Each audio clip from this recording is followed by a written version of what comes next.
સૌ પ્રથમ તો સર્વાવતારી સર્વોપરી ભગવાન શ્રી સ્વામિનારાયણના ચરણોમાં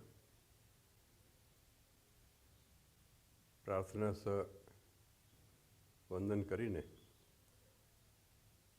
એમનો હું આભાર માનું છું.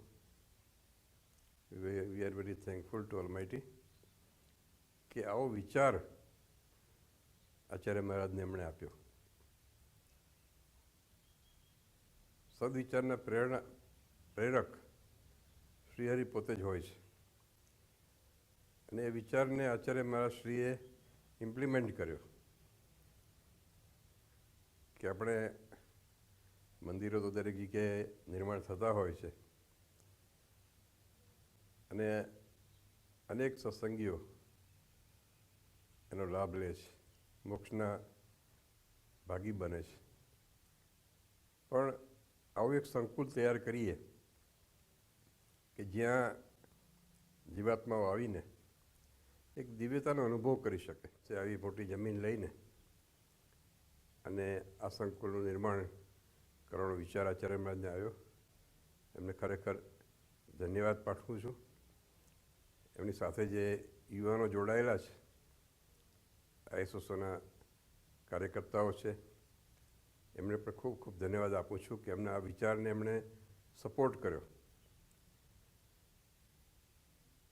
સર્વાવતારી શ્રીહરિ અને પરમ કૃપાળુ શ્રી નારાયણ દેવના ચરણોમાં પ્રાર્થના કે આપણું આ દેવસ્ય જેનું નામ આપવામાં આવ્યું છે એ રિટ્રીટ અનેક અસંખ્ય ત્યાં સત્સંગીઓ મુમુક્ષુઓ આવીને અને ભગવાન સન્મુખ થાય, એક દિવ્ય અનુભવ કરે, દિવ્ય અનુભૂતિ કરે, જેથી કરીને એમનું દરેક પ્રકારે રૂડું થાય.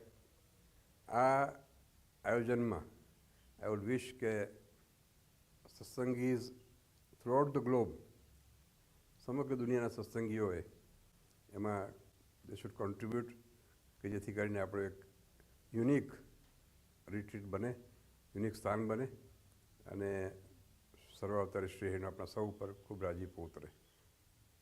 આશીર્વાદ સાથે, ધન્યવાદ સાથે. જય સ્વામિનારાયણ.